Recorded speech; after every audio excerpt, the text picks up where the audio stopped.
মানে আপনাদের পরিবার আমাদের পরিবারের সাথে আজকে দীর্ঘদিনের মানে শত্রুতার জের ধরে বিভিন্ন জায়গা সম্পত্তির জামালা নিয়ে পূর্ব থেকে এই ঝামেলাগুলো চলে আসছে। আমার আপন জেরাতো ভাই আব্দুল হালিম এবং তার ভাই এবং তার সন্তানদের সাথে তারা বহুত আগ থেকে আমাদের কাছে যে বিভিন্ন জায়গায় সম্পদ দখল করার জন্য চেষ্টা করতেছে, এমনকি বিভিন্নভাবে আমাদেরকে হামলা মামলা দিয়ে হয়রানি করতেছে। শুধু আমাদেরকে নয়, আমাদের সাথে সাথে দেখা গেছে আরো বহুত মানুষের এই ধরনের কর্মকাণ্ডগুলো করতেছে বহুত মানুষের সাথে। আর এই আজকে কত বছর যাবত এই ভুক্তভোগী হইতে হইতে এখন এই গত 14 একটু বলেছি ডেটটা আমার একটু দেখতে দিব।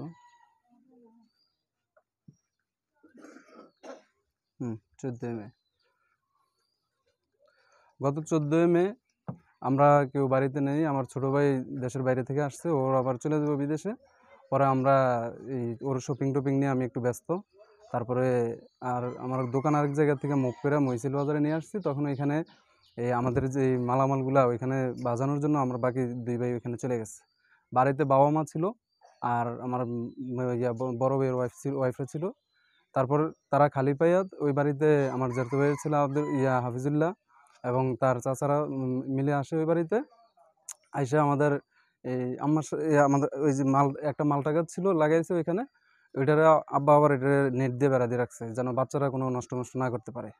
পরবর্তীতে তারা যে ওই নেটগুলাকে ওই নেটটা যে বেড়াটা ছিল ওইটা ভেঙে ফেলে। পরে আব্বা যে যখন প্রতিবাদ করে যে তুই এটা করতেছিস কেন, পরে বলতেছে যে এটা আমাদের জায়গা তুমি এটা করছো কেন। তারপর বলতেছে তোর জায়গা হলে তুই ডকুমেন্ট দেখে তোটা দিয়ে নিয়ে যা, এটা তো আমাদের কোনো সমস্যা নেই, তোকে জায়গা কোন দিক দিয়ে, আর আমার জায়গায় তোরা করে দখল করে খাবি, এটা তো হয় না। তারপর তারা এই পরে বলতেছে যে ডকুমেন্ট দেখানোর জন্য দেখে করার লেগে, তো পরে বলতেছে কিসের ডকুমেন্ট, কোনো ডকুমেন্টের দরকার নেই। তারপর তারা এক পর্যায়ে এসে আমার বাবারে যখন এটা নিয়ে নানা ধরনের কথাবার্তা বলতেছে, আম্মা এসে পরে বলতেছে যে তুই এখান থেকে চলে যা, তোর বাবার সাথে বা তোর চাচাকের সাথে বসবো। একথা বলে আম্মা ওরা যখন করে দিচ্ছে তুই এখান থেকে চলে যা, ওরা ঠেলা মেরে দিচ্ছে। দেওয়ার পরে সে এক পর্যায়ে আম্মার ওইখান থেকে ধাক্কা মেরে ফালাই দিয়ে আর ফের কয়েকটা ঘুষি দিয়েছে এখানে।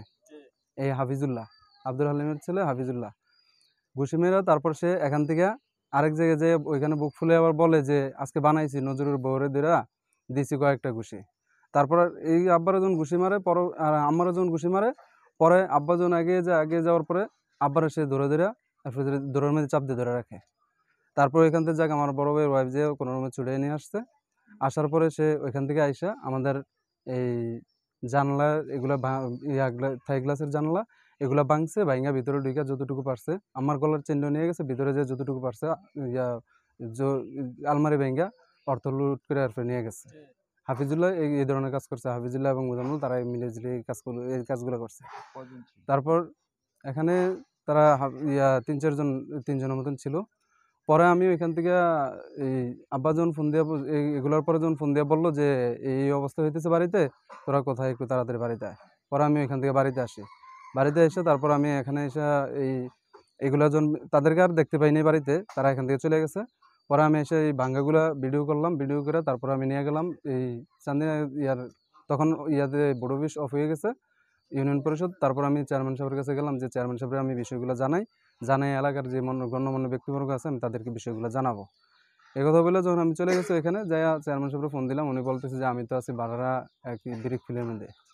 তারপরে ওইখান থেকে আমি ব্যাক করার সময় দেখলাম যে তারা এখানে তার ওদের আব্দুল হালিম যে ওনার মারে নিয়ে হসপিটালে চলে গেছে। পরে হসপিটালতে দেখলাম যে বের হইতেছে, উনি ভালো মানুষ, আমি দেখে গেলাম। এখানে অনেকেই দেখছে যে উনি ভালো, ওনার সাথে আর এখানে তো কোনো ওইরকমভাবে কোনো কিছু নেই, তারাই আমাদের উপর হামলা করছে। তারপর পরে দিয়ে ওইখান থেকে আমি যখন দেখলাম, দেখার পরে আমার আম্মা যেখানে আমার আম্মারা মারধর করলো, আব্বার সাথে এরকম করলো, উল্টা তারা দেখে যে এই কাজগুলো করলো। পরবর্তীতে আমি হসপিটালের ভিতরে যাই দেখি যে তারা পুলিশ কেসের জন্য একটা রিপোর্ট তৈরি করতেছে। তারপর ভাবলাম যে আমার তো এইভাবে বসে থাকলে আর হবে না। পরবর্তীতে আমি এখানে আমার আম্মাকে আবার নিয়ে যাওয়ার জন্য বলি, তারপর আমি ওইখানে হসপিটালে ভর্তি করাই। হসপিটালে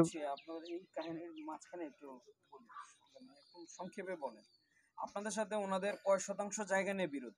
তাদের সাথে আমাদের কয় শতাংশ জায়গা বলতে আমরা এই শতাংশের বিষয়টা এখন জানি, আগে আপনার আমাদের কিনা জায়গা ক্রয়কৃত সম্পত্তি, আমরা কামাল কাকার কাছ থেকে সম্পত্তি কিনছি, ওইখানে যেয়ে বলে যে ওরা এখানে পাও না, এ কথা বলে এখানে মানে দখল করতে যায়। তারপরে কি আপনার আপন কাকা? হ্যাঁ, আমার বাবার চাচাতো ভাই। তারপরে আমাদের উত্তর দিয়ে আরেকটা জায়গা আছে, 19% জায়গা আমরা কিনছি এই নুরুল ইসলামের থেকে। ওইখানেও যে বলতেছে যে 1 শতক জায়গা তারা, ইসলাম কে? ওইটা বারার আরেকজন ইয়ারি, মানে যার কাছ থেকে কিনছি। ওদের জায়গায় ওনারা কি কোন মূল্যে দাবি করে? ওনাদের দলিল আছে, খতিয়ান আছে বা কোনো কিছু আছে? এখন এই দলিল খতিয়ান দেখানোর জন্য তাদেরকে বহুতবার এটা নিয়ে দরবার সালিশ বহুতবার এলাকায় হয়েছে। তারপরে তারা মানে কোনো ডকুমেন্টও দেখাইতে পারে নাই। পরবর্তীতে এগুলো নিয়ে দেখা গেছে আপনার এই ইয়াতে থানাতেও মামলা করছে। মামলা করার পরে এখানেও কোনো ডকুমেন্ট দেখাইতে পারে নাই। তারপরে তারা ইয়াতে গেছে, এই আদালতে এই বিষয়ে কোনো মামলা আছে কিনা? আদালতেও আছে, আপনার এসিলিন অফিস গেছে, ডিসি অফিস, এরপরে যদি আপনার ইয়াতে ইউনুস সাহেবের কাছেও ইয়া করছিল। পরবর্তীতে তারা আপনাদের নামে বিএস আছে কিনা? আপনাদের যেই জায়গাগুলোতে ওরা দাবি করতেছে এই জায়গায় আপনাদের নামে বিএস আছে কিনা? বিএস এর পরে তো আমরা এটা কিনা, বিএস খারিজ রেকর্ডের খতিয়ান পরে আছে কিনা? আমরা খারিজ করতে না এখনো করে নেই, জায়গা সম্পত্তি নিয়ে মামলা আছে তো, যার কারণে এখন খারিজও করতে গেলে পরে দিয়ে জিজ্ঞাসা করে যে মামলা টামলা আছে কিনা, যার কারণে এটা আর হচ্ছে না রে। মামলা থাকলে কি হয়েছে? আপনার জায়গা ঠিক থাকলে তো মামলা থাকলে কোনো সমস্যা নেই, খারিজ হবে নাকি? না, আমি এটা জিজ্ঞাসা করার পর পরবর্তীতে এই কথা বললো আরে। তারপরেও আমরা খারিজের জন্য এগুলা, এখানে আবার আরেকটা বিষয় কয় আছে, শতক দাবি করতেছে? তারা এখানে আমাদের কাছে মানে আমরা তো মূলত পরবর্তীতে আমি কাগজপত্রগুলো সবকিছু বাইর করার পরে দেখলাম যে আমার বাবার কতটুকু সম্পত্তি আছে এটা কিন্তু আমি জানি না, ঠিক আছে। পরবর্তীতে কোনো জায়গায় কাগজপত্র আমাদের কাছে নাই, তারা ব্যাংকের মেয়েদে কাগজপত্র জমা দিয়া ওর বাবারে আপনার ওর বাবার নাম হচ্ছে আব্দুল হালিম, আর মোতালেব হোসেন, সে আমার বাবার নাম দিয়ে রাখছে ওইখানে, যে তার বাবার নাম নাকি এই নজরুল ইসলাম, এই কথা দেখে সে ওইখান থেকে এই কৃষি ব্যাংকেতে লোন নিয়ে রাখছে, ঠিক আছে। আমি আপনাদেরকে ডকুমেন্টগুলো একটু দেখাই দিচ্ছি। যাই হোক, লোন নিয়ে তো আপনার কোনো কথা নাই, কথা না, বলতে ওটা বলেন। লোন নিয়ে কথা নেই এখানে। আপনার এই ব্যাপারটা হচ্ছে এই যে ওনার বাবার নাম হচ্ছে ওনার বাবার নাম হচ্ছে মোতালেব হোসেন, আর এখানে এসে সে কৃষি ব্যাংকে তো লোন নিয়েছে, এখানে লেখা রাখছে বাবার নাম হচ্ছে নজরুল ইসলাম, ঠিক আছে। আপনার বাবার নাম হ্যাঁ, এখানে নজরুল ইসলাম দিয়ে ওইখান থেকে সে এই কাজটা করছে। পরবর্তীতে আমি ওইখানে যখন দেখলাম যে কাগজপত্র আমাদের এরকম অবস্থা করে রাখছে, তারপর আমি নহল টল উড়িয়ে পরবর্তীতে দলিল টল ফেলাম, দেখলাম যে 176% সম্পত্তি আমার বাবারে আর আমার জেলারে দুজনে দিয়ে গেছে, 152 শতক। আর এখান থেকে 76% আমার জেলার, 76% আমার বাবার। এই 76% আমার জেলার সম্পূর্ণটাই উনি বিক্রি করে ফেলছে। বিক্রি করে তারা পরবর্তীতে দেখা গেছে এই বিক্রি তো করছে, পরবর্তীতে এসে আবার আমাদের জায়গা থেকে তারা চাইতেছে, ওদেরকে দলিল দিয়ে গেছে আমার জেলায়, ওই রেকর্ড ওয়ারিশ সূত্রে পাইয়া আবার রেকর্ড মূল্য যেটা ছিল ওইখান থেকে তাদেরকে দলিল দিয়ে গেছে। তারা ওই দলিলটা টেম্পারিং করে এই পরবর্তীতে ওইখানে আপনার এই 45 দাগের মধ্যে দেখা গেছে সাবেক 45 দাগ আর বর্তমান দাগ হচ্ছে আপনার 86 দাগ। এই 86 দাগের তারা টেম্পারিং করে এখানে এই 87 দাগ বসাইছে, আর আপনার এই 45 দাগের 46 দাগ 46 দাগের 45 দাগ বানাইছে, যেগুলো করছে, দলিল টেম্পারিং ঠিক আছে। আমার কথা হলো যে আপনার বাবার যে সম্পত্তি আছে, হ্যাঁ এটা কি আপনার দাদার কাছ থেকে দলিল দলিল হ্যাঁ দিছে? হ্যাঁ, আপনার এটা দাদা? দলিল মূলে আমার বাবা দানপত্র পানা, ছিল না সাবকাবলা ছিল? এটা ছিল আপনার এই দানপত্র, ঠিক আছে। তারপরে এই দলিলের পেছনে কিন্তু আবার 50 এবং 86 আছে, তারা কিন্তু এটা দেখে নাই, যার কারণে এটা রিমুভ করতেও পারে নাই, ঠিক আছে।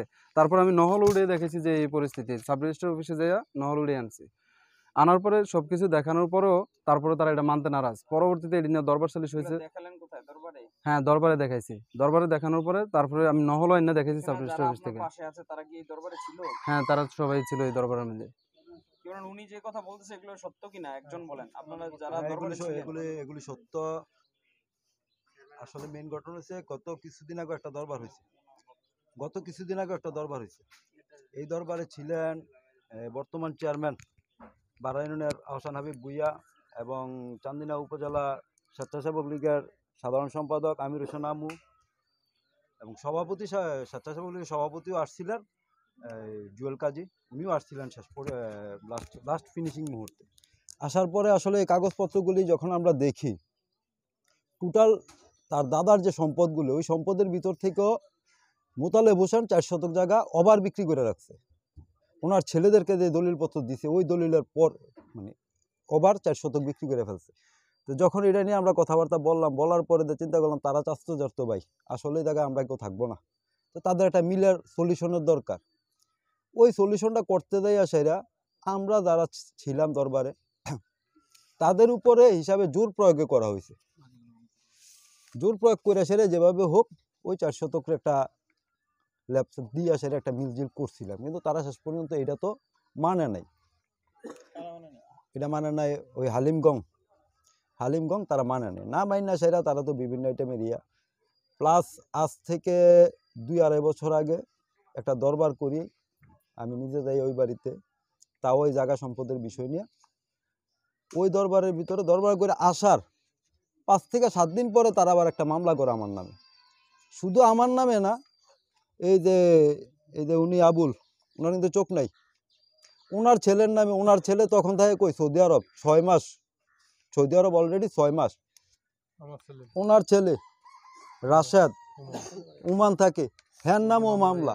এই কিছুদিন পর পর তাদের একটা কর্মকাণ্ড হয়েছে, এটা মানুষের নামে মিথ্যা মামলা দিয়া হয়রানি করা, মানুষের অর্থদণ্ড করা, এছাড়া আর কোনো তাদের সমাজের ভিতরে কারোরে তারা মানে একটা মানুষ তো একটা মানুষের দেখলে তৃণমূল হলে সম্মান করে, তাদের ওই জিনিসটা নাই।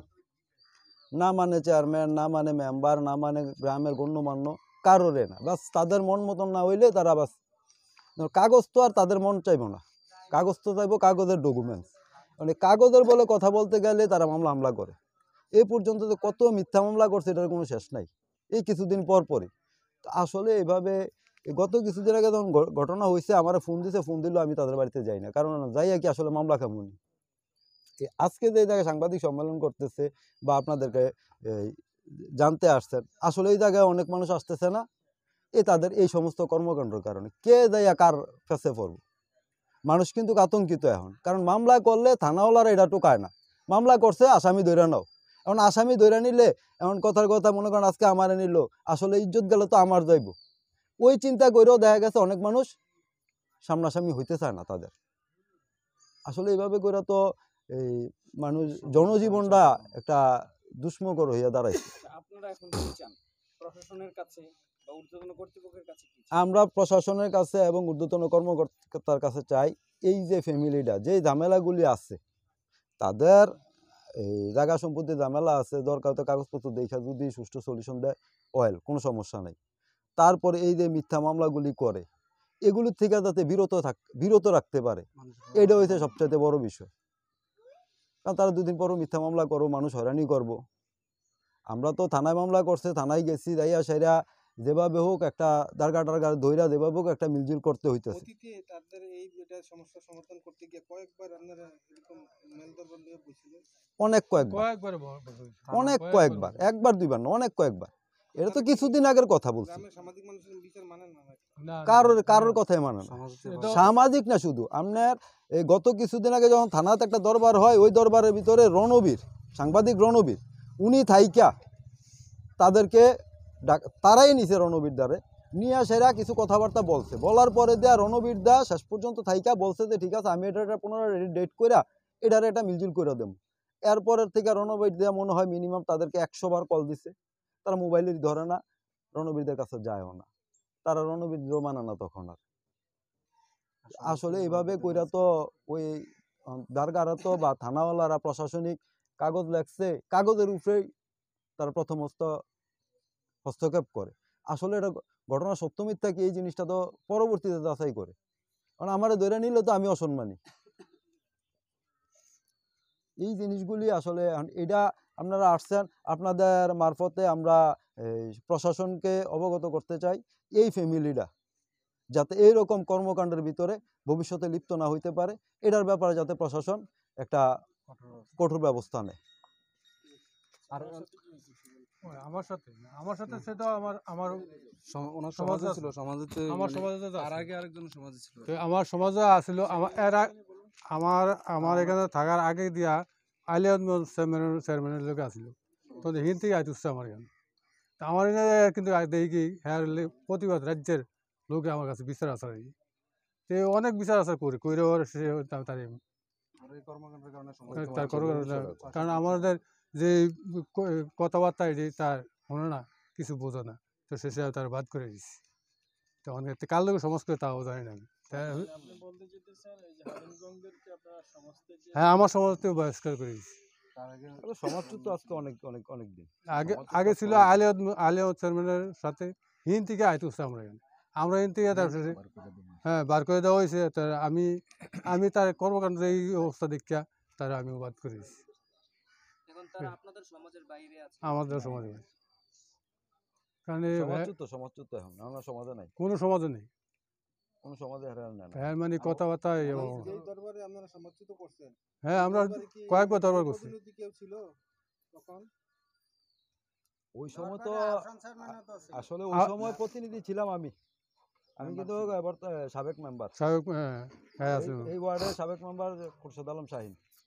আচ্ছা, আপনি তো এই হ্যাঁ, যেহেতু ওই সময় আমাদের আমলে এই সাবেক চেয়ারম্যান খুরশেদ আলম চেয়ারম্যান সাহেব থাইকেও অনেকটি দরবার করছে, করার পরে শেষ পর্যন্ত ওনারে ওই আসতেছি যাইতেছি এই সেই বকর চক্কর বইলা দেখা গেছে যে ঠাস করে একটা মামলা করে দেয় থানাতে। আসলে ওই সময় দেখা গেছে খুরশেদ আলম চেয়ারম্যান সাহেব থাকার কারণে অনেক কিছু সেফ পাইছি আমরা। আসলে মামলাটা আমরা যত কিছুই করুক, মিথ্যা মামলা করছে, করার পরে চেয়ারম্যান সাহেব যেভাবে হোক এগুলোর থেকে সেভ করছে আমাদেরকে। দরবার করছি, তারা সমাজের থেকে বহিষ্কার করছে সমাজ প্রধানরা একত্রিত বৈশা, যেহেতু সে সমাজের প্রধানের কারোরই কমিটমেন্ট মানে না, মানে না। না মানার কারণে, কারণ একটা অসভ্য লোকেরও তো আর সমাজে রাখা যাবে না, ওই কারণে কিন্তু তারা সমাজচ্যুত করা, আর না হলে কিন্তু তারা সমাজচ্যুত করার কোনো কিছু তারা আছে তারা সকলে কয় স্পিকার এই গ্রামে যদি একজন স্পিকার লোক কয়। তারে ভালো বলে, যে বলে তার এরকম আমি যা বলছি তিল পরিমাণও যদি আমি তারা মিথ্যা জিজ্ঞাসা বলি, করেন কার স্পিকার বল? এই হালিম ওই হালিম হ্যার নাম হালিম একটা টাইটেল আর কি। না, হালিম হালিম স্পিকার বলতেছে হালিম কেমন বলেন আপনারা? আরে তোর এতে খারাপ আছে নাকি? আপনার বিদেশ এবারটার ভোলা ওই ইয়ারা ওই আবুলের ভোলা তাগরে বেরে মামলা দিছে, তুবানে লেফটিনালাই দিছে, লেফটিন বলে তারা যাইবা এখন আবার ঘর ভাঙছে আমরা বলে তো আর ভালো হইলো কেমনে লোক? হালিমরে কি সমাজ থেকে বহিষ্কার করা হয়েছিল? হ্যাঁ, আমরা সমাজে আছিল। প্রথম তারা সমাজ হলে আর আমার সমাজে তারপরে কিছুদিন আগে আবার আমাদের সাথে আসিছে। হ্যাঁ অবশ্যই যাওয়ার অবশ্যই। পরে দেখলাম যে আমরা মনে করলাম যে সামনে একটা কুরবানি আসতেছে, তো এর তো বাল বাচ্চা আছে, যাক অতীতে যা করছে করছে, অন যদি ভালোই জিজ্ঞাসা, তখন আমরা রাত্রে বইসা তারে ঠিক করলাম। আমরা মসজিদেতে বাড়িতে বাড়িতে প্রায় 1-150 মানুষে টেলিফোন করলো যে না এই লোক যদি আবার সমাজে ঢুকাও আমরা থাকবো না। তখন আমরা সাথে সাথে আবার তারে মানা করে দিচ্ছি না আমরা এসব লোক আমরা সমাজে রাখবো না। আর কিছু বলবেন কেউ? আচ্ছা, ওই যে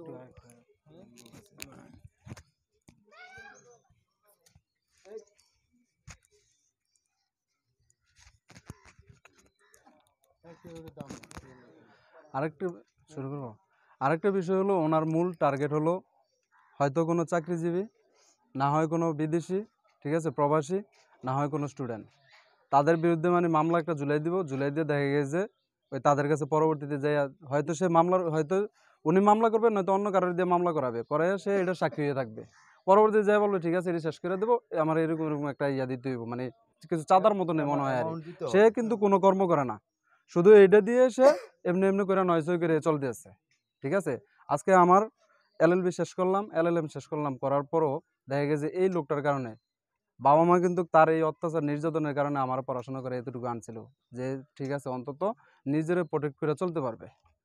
তারপরে দেখছি আমি আসলে আমার বাইরে বাইরে রাখছি, আমি শহরে থেকে পড়াশোনা ঢাকাতে থেকে পড়াশোনা করছি, কিন্তু ওইখানে থেকেও দেখা গেছে আমি মামলায় পড়ে জিগা।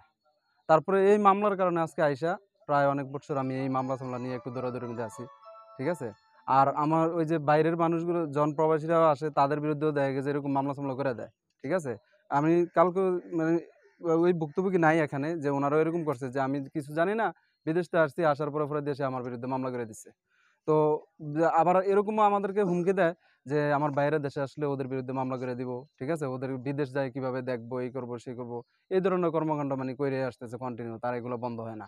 আমি এখন এই বিষয়টা নিয়ে যখন থানাতে আমি ইয়া করি, মানে অভিযোগ মামলা করি, এই মামলা করার আগে আমার যখন হসপিটালে ভর্তি করানোর পরে দেখা গেছে ওইখানেও তারা 3-4 জন নিয়ে ওইখানে গেছে, আমার যে রুমে রাখছি ওই রুমে গেছে, ওই রুমে তাদেরটাও ছিল। পরে যে বলতেছে যে এটারে খুঁজছিলাম আজকে কিন্তু এটার বাগে পাই নাই, ঠিক আছে।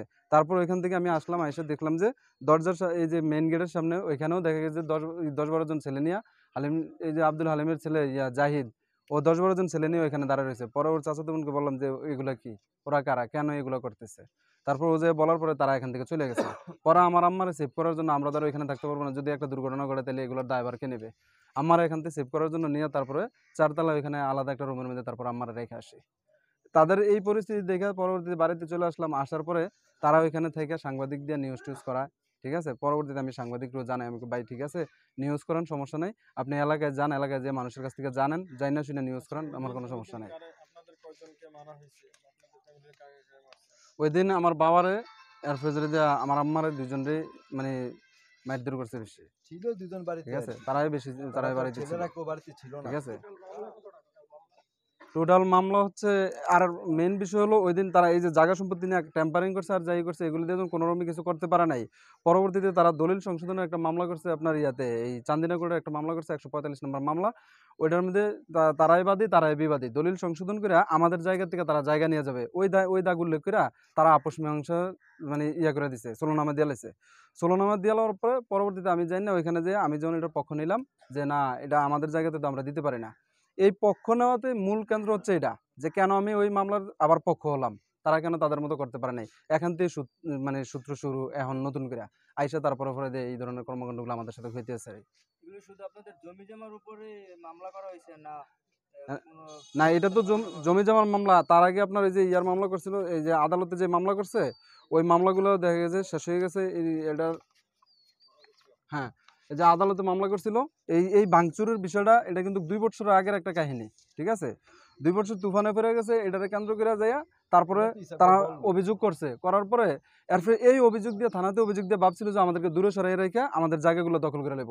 পরবর্তীতে তারা দখলজন করতে এসে তখন আমরা বাধা দিছি, বাধা দিয়ে এগুলো যখন সরাই দিছি, সরাই দেওয়ার পরে তখন তারা এই ভিডিওগুলো করে নিয়ে মামলার 1 মাস পরে নিয়ে তারপরে এটা থানাতে দেখাইছে, ঠিক আছে। আপনাদের তো যতটুকু মামলা করছে সব জায়গা জমির বিরুদ্ধে, হ্যাঁ। এই যে এই- হামলা টামলার এই বিষয়ে কোনো মারধরের বিষয়ে হ্যাঁ। কোনো মামলা নাই। মূলত ওইগুলোর কেন্দ্র করে যাই আর ফেজরে এই মামলাগুলো করতেছে ইভেন আমাদেরকে দৌড়ে আসতেছে, আমাদের জায়গার এই যে ফলাদি পারে নিয়ে যায়। আমি আমার এই প্রজেক্টের পারে দেখা গেছে আমি নেট দেওয়া এই যে তারের বেড়া দিছি যেন আমরা সেভে চলতে পারি। তারা আবার বলে যে ওইখানে যাওয়ার সময় মুর্দের কাপড় নিয়ে যাওয়ার জন্য, যে গেলে তারা মারধর করবো। পরবর্তীতে আমি বাড়িতে থাকি না, ওইখানে নেট দিয়ে বেড়া দিছি, ইয়া দিয়া বেড়া দেওয়ার পরেও দেখা যাচ্ছে আমার ছোট ভাইজন ওইখানে গেছে, তারা ওইখান থেকে ওই বেড়ার বাইরের থেকেও আমার ছোট ভাইরা এখানে আঘাত করছে। এরপরে আমার প্রজেক্টের পরে গাছ টাছ কাইটেও ফেলাই দিছে, ঠিক আছে। একবার দেখা গেছে আমার পুরো পুষ্করিণীর মাছে মেরা লাইছে। এখন আমি তো আর দেখি নাই কে মারছে, এখন কে বা কারা, এই জন্য আমি এটা নিয়ে কোনো পদক্ষেপ নেই, কিন্তু মারছে যে এটা সবাই জানে, ঠিক আছে। তারপরে ওইটারে কেন্দ্র করে আমি আরেকটু বলি, ওইটারে কেন্দ্র করে ওই যে 2 বছর আগের ভিডিওটা, এটা নিয়ে তো বহুতবার দরবার চলেছিল। সে ইউন অফিসে গেলো, এসিলিন অফিস, ডিসি অফিস, এগুলো তো সব করে শেষ করে আইলো। আমার পরে পরবর্তীতে সে আদালতে যাইও আবার এটার বিরুদ্ধে মামলা করছে, মানে এটা দিয়ে মামলা করছে, ঘটনা এটাই মামলা করে তারপরে এই মামলাও শেষ হয়ে গেল, ঠিক আছে। শেষ হওয়ার পরে সে পরবর্তীতে লিগেল এডে যেয়ে আবার একটা অভিযোগ দিল, ঠিক আছে। লিগেল এডের কাগজটা এখানে আছে, এই যে লিগেল এডেও শেষ পর্যন্ত সে যেয়ে আবার অভিযোগ দিছে, এমন সেম ঘটনা, যে এখানে লেখছে এই আপনারা আব্দুল হালিমের বসত বাড়ি ভেঙে ফেলেছেন, ঠিক আছে। তারপরেও এখানে সে কিছু ছবি দিছে, পরেও দিয়া আবার বললো যে এটি দেওয়ার পরে ডকুমেন্ট নিয়ে গেলাম, উনি বলতেছে উনি ঘর করে দেখেছে। আমি বলছি ঠিক আছে ভাই, স্যার আপনি দেখেন আমার কাগজটা দেখেন, দেখে আর ফের বলেন, আর ওনার ঘর কোথায় ছিল এটা একটু দেখেন। তারপর ওনার দেখে আর ফের ওই যে ওইগুলো নিয়েও যখন আমি প্রশ্ন করলাম যে ওনার বাবার নাম হচ্ছে আব্দুল মোতালেব হোসেন, উনি আইডি কার্ডের মধ্যে এটা করছে, এর ফের দিয়া কৃষি ব্যাংকের মধ্যে যে এই কাহিনী করছে। এখন উনি যে সব জায়গায় যে জালিয়াতি করে না তার গ্যারান্টি কিতা? ওনার বাবার নাম আসলে ওনার প্রকৃত বাবাকে ওনার জিজ্ঞাসা করেন, আমি এরকম ভাবেই বলছি। আর উনি যে বিভিন্নভাবে যে মানুষের যে মামলা দিয়ে যে করছে, এই যে আরেক মামলা আপনার এই গাড়ি ঘোড়ার এক মামলায় দেখা গেছে নুরুল ইসলাম বারারের এক লোক, ওনারে ওই মামলা দিয়া এই মামলায় দেখা গেছে উনি সাক্ষী আব্দুল হালিম, ঠিক আছে। এরপরে যদি দেয়া এই যে মফিজুর স্কুলের আলাবক্স স্কুলের দেখা গেছে টিচার প্রধান শিক্ষক আলী মাস্টার, ওনার বিরুদ্ধে সে নারায়ণগঞ্জ কোর্টের মধ্যে মামলা করছে, কইরা পরবর্তীতে ওইখানে ওনারও এখানে মামলা করে দিছে। মামলা করে দেওয়ার পরে তারপরে যাক ওই মামলাও শেষ হয়েছে, ঠিক আছে। মানে এরকম বিভিন্ন জায়গায় সে মামলা টামলা করে আসতেছে। আমরা এখন চাই যে শুধু আমি না, আমার মতন আমি যে আজকে কত বছর এটার ভুক্তভোগী, আমাকে অনেকেই বলে যে মানে এগুলা কত করে মানে সহ্য করে কিভাবে নিতেছি।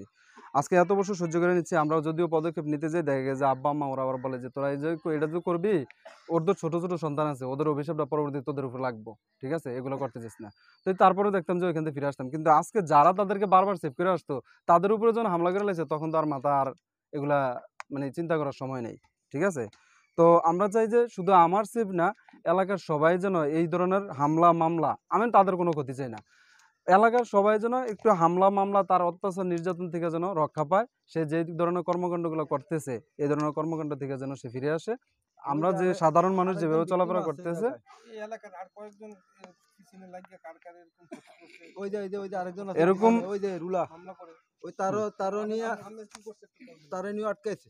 আমার আমি দুটো জমি আসছিল, জমি স্বাধীন আসলে আমার জমি করতাম, আমি ফসল রাখছিলাম প্রায় 1.5 লক্ষ টাকা মতো। এই জমি রাখছি, জমি রাখার পরে মানে খেতে একটা পাইপ লইয়া একটা দরকার লাগছে যে আমার ক্ষেতের উপরে আমি পাইপ নিয়েছি, পানির মাঝখান থেকে সাইডে দিয়ে আমার ক্ষেত তুলে নিয়েছি। এই নিয়ে আমার একটা 1.5 ছেলের সাথে দরকার লাগছে, একটা সমাধান হয়েছে। তারপর উনি গেছে কি রাত্রে একটা মোটর আরেকজন কিনে চালাইতো, মোটরটা কে নিয়ে গেছে বলতে পারে না, ঘরে আমাদের এই মোটর নিয়ে এসেছে। এই মোটর নিয়ে আমি যে 9 বছর ধরে কাজ করতে আছি, কোনো মহিলা কোনো ছেলে বুড়া জুয়ান পর্যন্ত আমার কেউ কিছু করে না, যেহেতু এই লোকটা এরকম। এই ব্যাপারে নিয়ে পরবর্তীতে 1 বছর গেছে, পরে তাদের এখানে একটা পুষ্কিনি করছে, ওইখানে একটা তার কেটে নিয়েছে, তার কেটে নিয়ে গেছি তুই তারের কাছে শুরু করে তার নিতেছে, আমরা মাছ দূর করে আমার শিকারে ওইখানে শুরু করে ওই তুই মোটর নিচে করছি শুরু করছে। উনি ফলাবান আনছে, ফলাবান দিয়ে আমার বলছে নামটা সব আমার নাম রুবলেন শুরু করে আমার এগুলো তুই শিকার না মোটর নিচ্ছে। আমি মায়ের কারণে বাধ্য, আমি বলছি আমার এই খারাপ লোক পাশে আমার মাছ দূর করে আমার 12,000 টাকা জরিমানা নিচ্ছে। মামলা করছেন, কোথাও মামলা করছেন? মামলা করে নাই, জরিমানা করছে চেয়ারম্যান। মানে মামলা করার কারণে ক্ষতিগ্রস্ত হয়েছে এরকম আর কেউ আসলে এই যে মামলা করার কারণে এই যে আবুল ভাই